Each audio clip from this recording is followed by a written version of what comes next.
Hi, I'm really glad you're here. This is an original story from Tales Fair. If you enjoy family drama with a little mother bear energy, then you are in the right place. All right, let's get into it. My mother-in-law pointed at my 12-year-old and announced, "Your daughter is a nobody in our family." Then she said, "So take her and get out." I just smiled and replied this. Her face drained of color when she realized that the house was... People think you can feel when you're about to become the villain in someone else's story. Like you'll get a warning, a dramatic soundtrack, a sign from the universe. Nope. For me, it started with groceries. Not the fun kind. The kind where you're standing in a Brooklyn supermarket late at night, comparing prices on oatmeal because someone upstairs thinks generic is a moral failing. That was my life. My name is Claire Callahan. I'm an art conservator, meaning I make damaged, priceless things look like time never happened to them. In other words, I fix messes for a living. I just didn't expect to marry into one. We lived in a brownstone in Brooklyn Heights, one of those tall, narrow houses people photograph and call charming, while ignoring the fact that it's basically a money pit with nice windows. Judith, my mother-in-law, called it the Callahan home, like it came with a family crest. In reality, it came with a mortgage, property taxes, insurance, utilities, repairs, and a steady stream of emergencies, Judith announced like she was reading breaking news. My husband Andrew was a junior architect at a small firm. Good guy in public, polite, quiet, in private. He had a talent for turning into furniture whenever his mother entered a room. His dad, Harold, had suffered a stroke about 1.5 years before everything really detonated. He used a wheelchair, needed daily meds, therapy exercises, and constant routines. Judith treated his care like an insult she'd personally been handed. So the routines became mine. And quietly, so did most of the bills. It wasn't that Andrew didn't contribute. He did. But the heavy, ugly parts, the parts that kept the house running, those were mine. The auto pays, the insurance calls, the pharmacy refills, the co-pays. Judith didn't call it help. She called it your responsibility.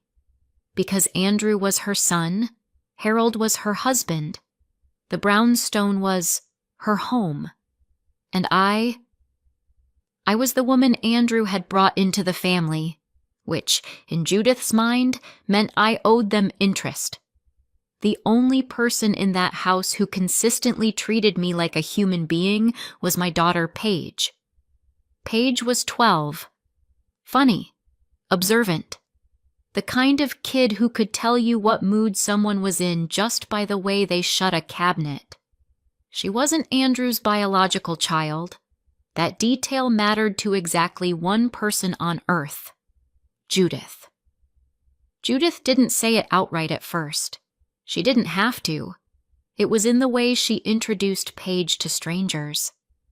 "This is Claire's daughter," she'd say, as if Paige belonged to the lost and found. Not my granddaughter. Not even our family. Just Claire's. Like Paige came with me the way a carry-on comes with a flight. And Judith didn't like carry-ons. In that house, love was measured in bloodlines and obedience. Paige had neither. She still tried. She'd hold doors, pick up her own plate, help Harold with a blanket if it slipped. Normal kid things. Judith would stare at her like Paige was attempting fraud.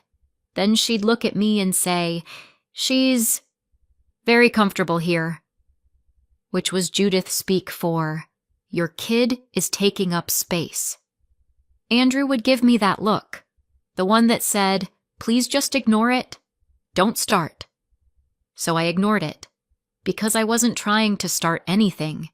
I was trying to keep my daughter safe and my credit score alive. I told myself it was temporary. I told myself Andrew would grow a spine. I told myself Judith would soften with time. That was adorable of me. And then Samantha came home. Samantha arrived on a rainy Thursday in late spring, like a storm system with luggage. She was Andrew's younger sister, 30, divorced, dressed like she was walking into a photo shoot, not moving back in with her parents. She showed up with 3 oversized suitcases, each one with shiny gold hardware like it had its own ego. Judith rushed to her like she'd been waiting at a train station for a soldier returning from war. "My baby," she sobbed, squeezing Samantha's face. "My poor baby." Samantha sniffled dramatically. "They were monsters," she said, collapsing onto the entryway bench. "His mother made me do dishes. Every day." Judith gasped like Samantha had just described torture. "They don't deserve you," Judith hissed. "You're home now. You'll rest." Then she turned, same tone, same certainty, and pointed at me. "Claire," she said, "juice, and take her bags upstairs." No hello, no how are you, just a task list. I didn't move right away because I was holding Paige's hand. Paige had been doing homework at the kitchen table and wandered over when she heard the commotion. She looked at Samantha's suitcases like they might explode. Samantha noticed Paige and smiled. Not a warm smile, a smile like a cat noticing a bird. "Well," she said, dragging out the word, "who's this?" Judith answered before Paige could. "This is Claire's daughter," she said. "Paige." Just the name. No affection attached. Samantha's eyes flicked over Paige, her backpack, her sneakers, the way she stood close to me. Then she looked at me. "So," she said lightly, "she helps around the house, right?" It was a question shaped like a statement. Paige's fingers tightened around mine. "She's 12, I said. Samantha shrugged. "I was babysitting at 12. It builds character." Judith nodded like she'd just heard scripture. "Exactly," she said. "Paige needs discipline." Paige's face went still. She was used to Judith's little digs, but this one was different. This one was about ownership. Andrew appeared in the doorway, startled. "Sam," he said. Samantha launched herself at him with a squeal, crying into his shoulder. Andrew hugged her awkwardly and glanced at me like he was waiting for instructions. I didn't give him any, because I knew how this worked. Samantha would cry, Judith would rage, Andrew would fold, and I would be expected to make everything smooth. The first demand came before dinner. Samantha walked into my studio. I should explain the studio. It was a converted back room on the first floor with big windows and a locked cabinet for chemicals. It wasn't a cute craft corner. It was my workspace. Solvents, varnishes, documentation, gloves, the whole system. And on my easel was a 19th century seascape I was restoring under contract. The kind of painting people insure for more than my annual salary. The kind of painting you don't touch unless you like lawsuits. Samantha stepped in like she owned it. "Oh," she said, scanning the room. "This is bright. I like it." I stood up slowly. "Hi," I said. She turned, startled, like she hadn't expected the room to have a person in it. "Judith said I can have this room," she chirped. I blinked once. "Judith doesn't get to assign my studio," I said. Samantha pouted. "It's just a room," she said. "I need light and space. I'm healing." "You can heal in the guest room," I said. "Or the upstairs office." She wrinkled her nose. "That office smells like old man." I didn't respond. She smiled again. That same cat smile. "Okay," she said brightly. "I'll tell Mom." Of course she would. Judith arrived 10 minutes later, footsteps heavy in that old house way, and stared at my easel like it offended her. "You're painting again," she said, like I'd taken up gambling. "I'm working," I corrected. Judith scoffed. "Pictures," she said. "You act like you're curing cancer." I didn't argue. I just said, "Samantha can't have this room." Judith's face tightened. "She needs it," she snapped. "She's my daughter." "And this is my studio," I said. Judith's eyes narrowed. "And whose house are you in?" she demanded. I held her gaze. The funny thing about that question, I could answer it. Honestly. Legally. With receipts. But I didn't. Not yet. Instead I said, "Paige is not going to be your maid either." Judith blinked, surprised. "Oh, don't be dramatic," she said. "A few chores won't kill her." "No," I repeated. Judith's voice dropped. "You're getting mouthy," she warned.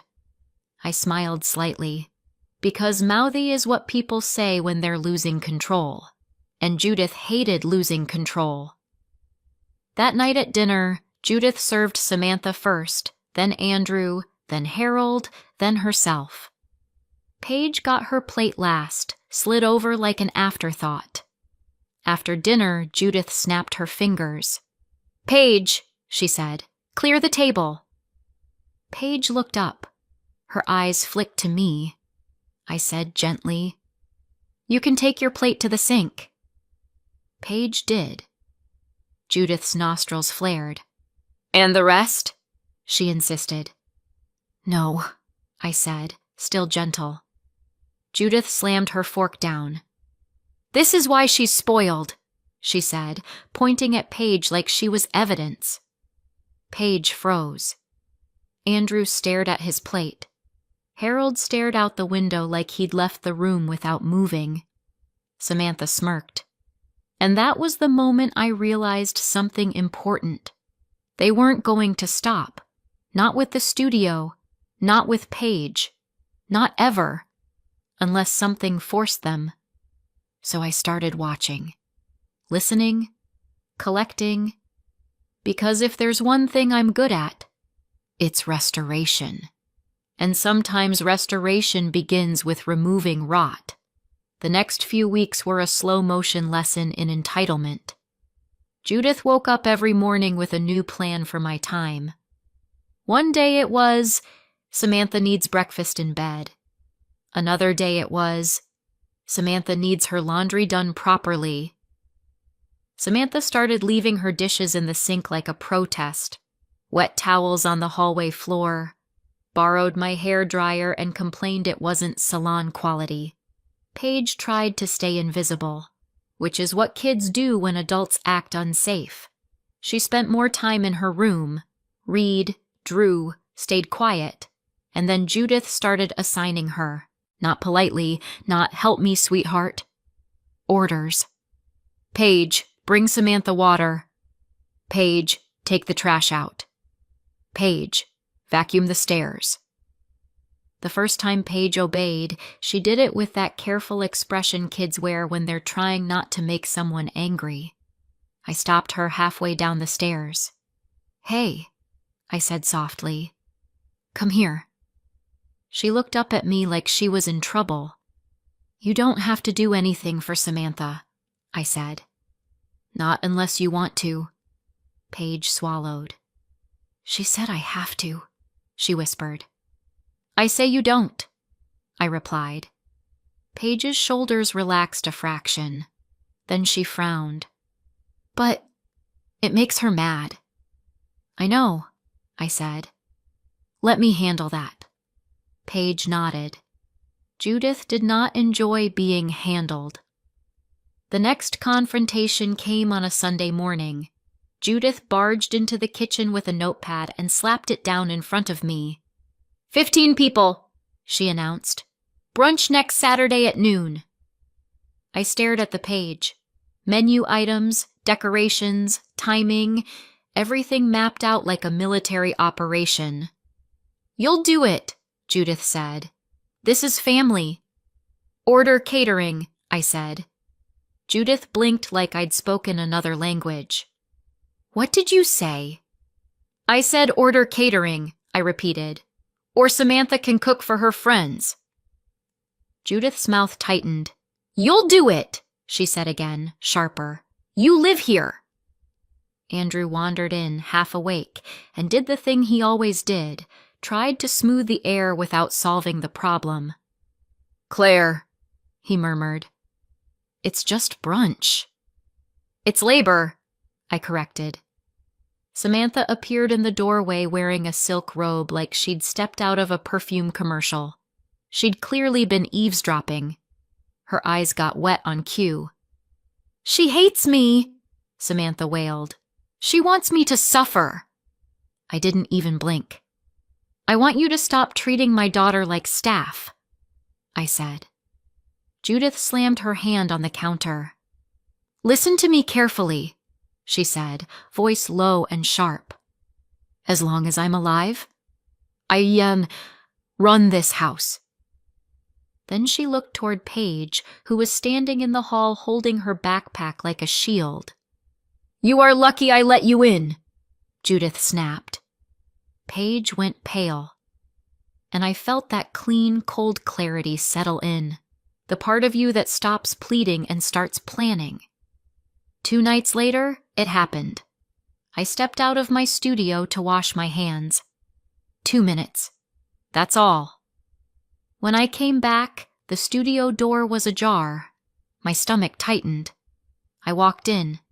Samantha was standing over the easel, holding my solvent bottle. Her phone was propped up on a shelf, recording. Guys, she was saying to the camera, I'm literally watching her restore this antique painting. I froze. Samantha, I said flat, put that down.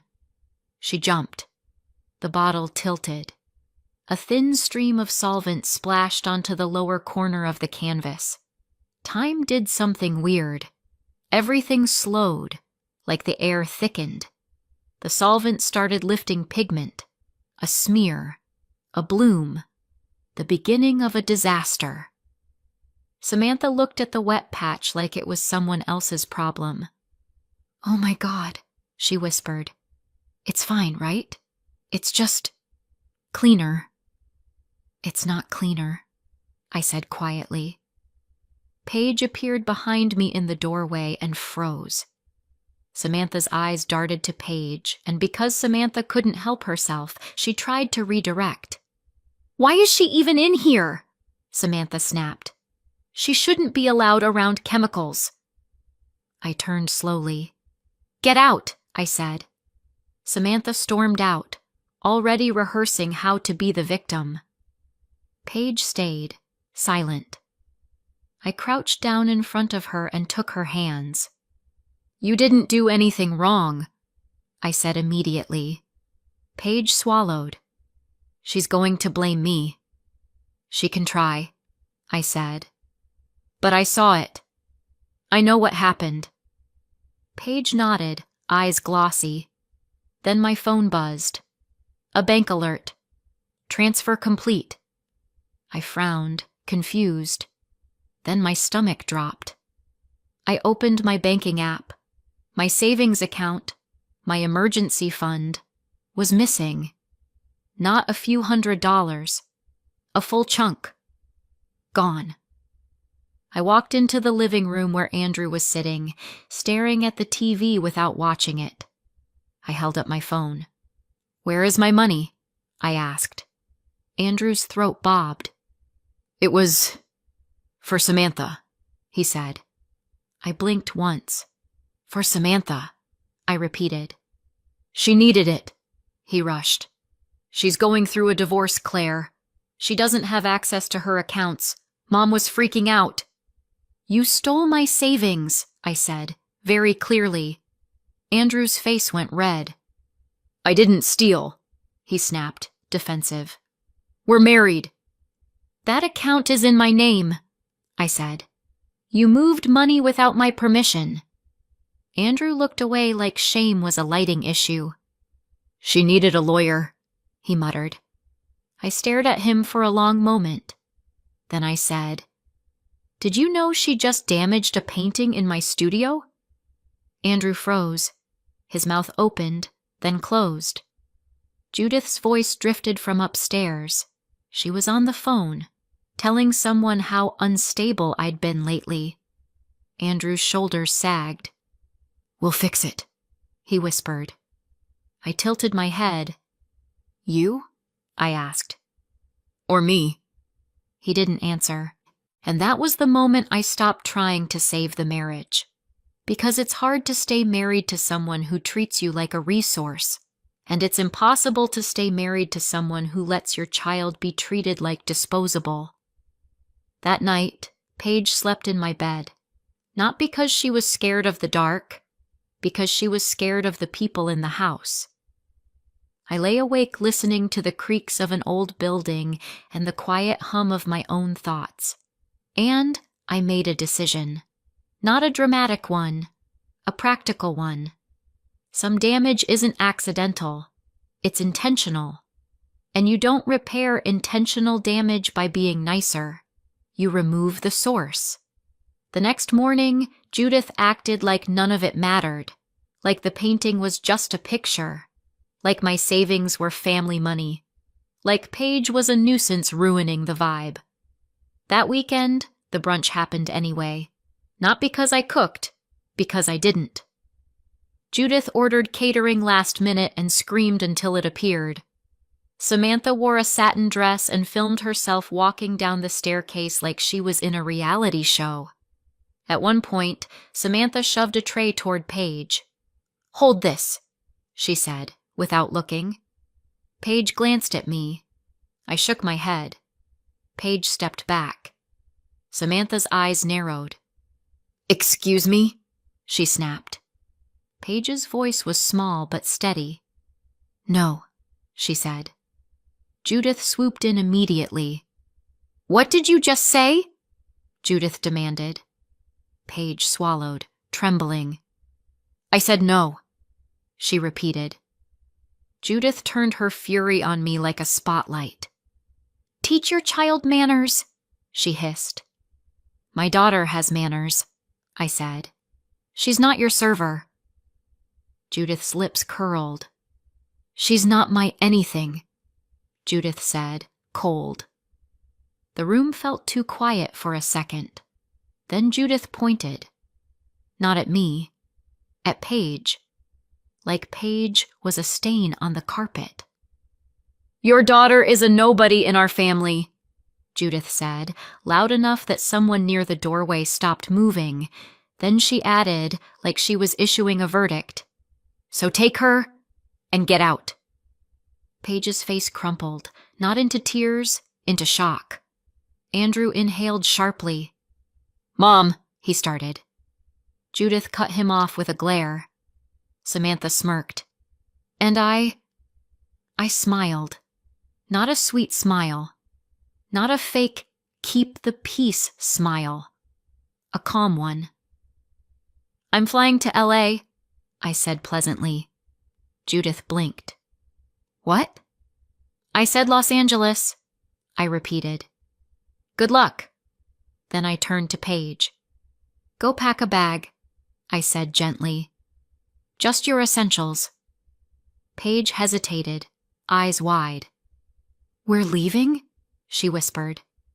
Yes, I said. Right now.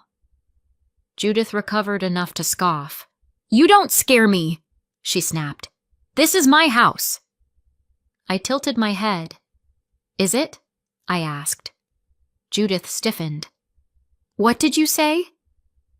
I didn't answer immediately. I walked to the entryway table where mail was stacked in Judith's usual chaotic pile, and I picked up a folder, the one I kept there deliberately, because Judith never touched my paperwork. She hated paperwork. She hated anything she couldn't bully into submission. I pulled out copies, deed, mortgage statements, and held them up. My name, right there, right beside Andrew's and Judith's. Judith's face changed, Not anger. Recognition. Fear. Andrew went pale. Samantha's phone lowered. "You're bluffing," Judith whispered. I shook my head. "I've been paying the mortgage," I said calmly. "From my account. For years." Judith's mouth opened. Closed. "No," she said sharply. "You wouldn't." I smiled. "I already did," I said. I held up my phone. Auto pay. Canceled. I'd done it that morning. Quietly. After booking 2 one-way tickets. Brooklyn to LA. Judith's face drained of color. Andrew stared at me like the floor had vanished. "You're going to ruin us," Judith whispered. I shrugged. "I'm not ruining anything," I said. "I'm just not saving you anymore." Paige came downstairs with her backpack and a small duffel. She looked terrified. I took her hand. Judith stepped forward like she was going to block the door. Andrew didn't move. He just watched. Because that's what he did. I looked at Judith. "You should have thought about this before you called my daughter a nobody," I said. Then I opened the door. And we walked out. The first week after we left, my phone didn't stop. Judith called. Andrew texted. Samantha sent voice notes, long, sobbing performances where she claimed she was being targeted. I didn't answer. Not because I was being dramatic. Because I was busy. I had a 1-year contract in Los Angeles at a conservation lab. Good pay, serious work, professional respect, and something I hadn't had in a long time. Air. Paige adjusted faster than I expected. Kids do that when they finally feel safe. She stopped flinching every time a door shut hard. She slept through the night. She started humming while she did homework. Little things that make you realize how much fear she'd been carrying quietly. Back in Brooklyn, the house started falling apart almost immediately. Not physically, financially. Overdue notices, late fees, calls from the loan servicer. Judith tried to fix it the only way she knew how, by screaming at customer service. It did not work. Harold's routines fell apart too. Med refills slipped. Appointments got missed. Something went wrong. He ended up in the hospital again. Andrew called me from a waiting room, voice raw. "Dad's in trouble," he whispered. I closed my eyes. Not because I didn't care. Because I did. "Is he stable?" I asked. Andrew swallowed. "They don't know yet," he said. "Mom says she didn't know what to give him." I was quiet for a second. Then I said, "I did know." Andrew's breath hitched. "Claire, please," he whispered. "We need you." I stared out the window of my temporary apartment in LA, watching palm trees sway like they had no idea what Brooklyn stress felt like. "I'm not your emergency plan anymore," I said softly. Then I hung up. Samantha's situation didn't improve either, because Samantha's divorce crisis wasn't just emotional, it was financial. Credit cards, loans, people who wanted their money back. Collectors started calling the house. Samantha started spiraling.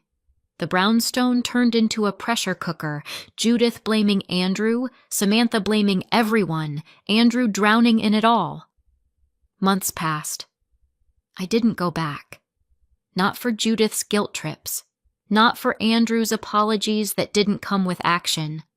I focused on work, on Paige, on rebuilding a life that didn't revolve around managing other people's chaos. Then, one afternoon, my attorney called. Matthew Collins. A calm voice with sharp paperwork. "They've been served with a pre-foreclosure default notice," he said. Foreclosure is moving forward. I leaned back in my chair. Paige was at the counter doing homework, chewing a pencil like she could intimidate fractions. Okay, I said. Matthew paused. You're not surprised, he observed. No, I said. I'm prepared. They reached out, he added. They want you to come fix it. I smiled. Of course they do, I said.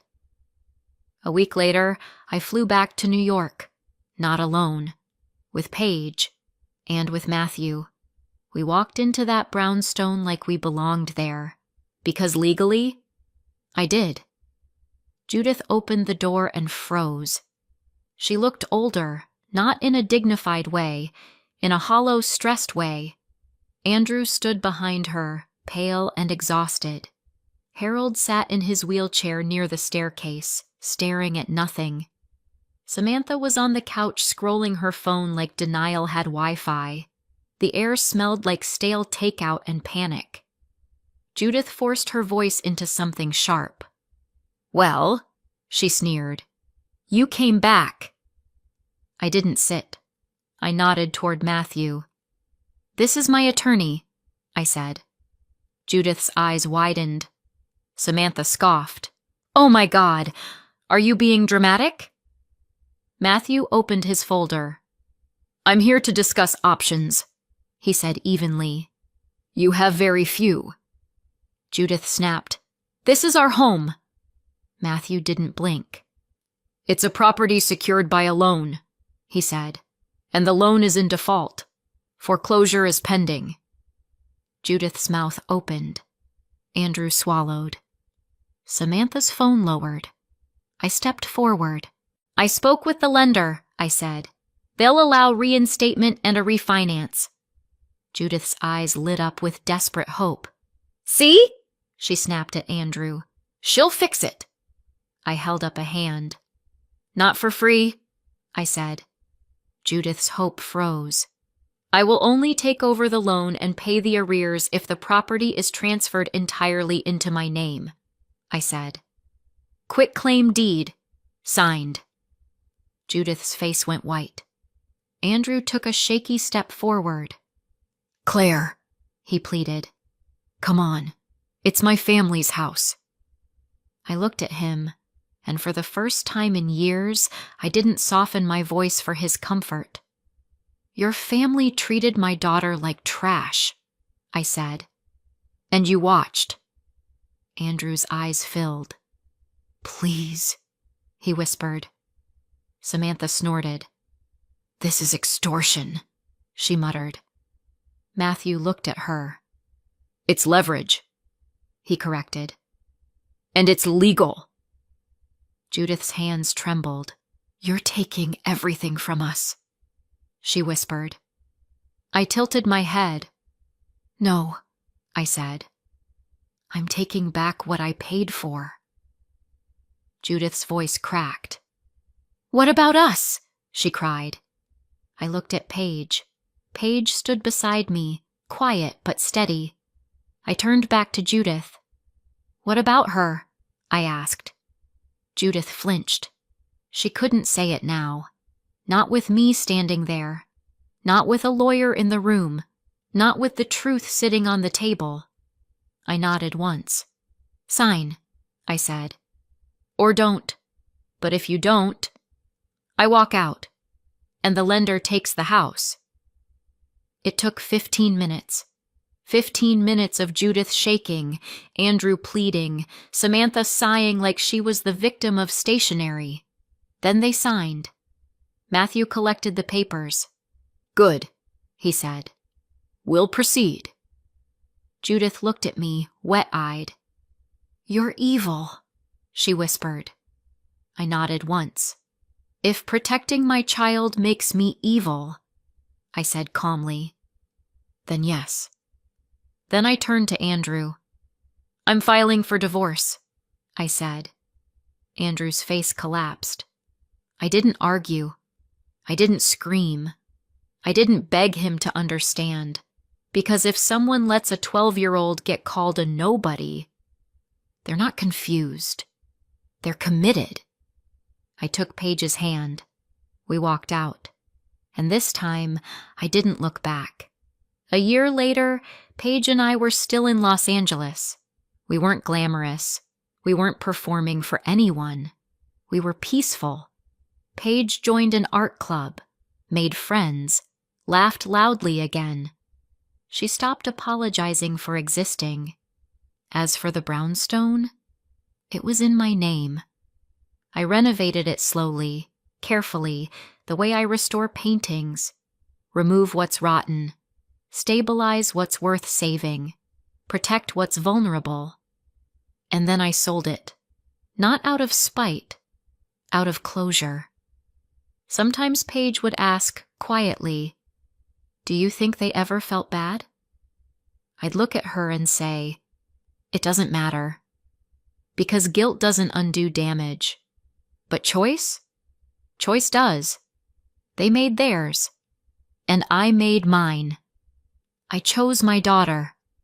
Finally. So tell me, did I go too far? Or not far enough? Let me know in the comments. And if you're new here, subscribe for more.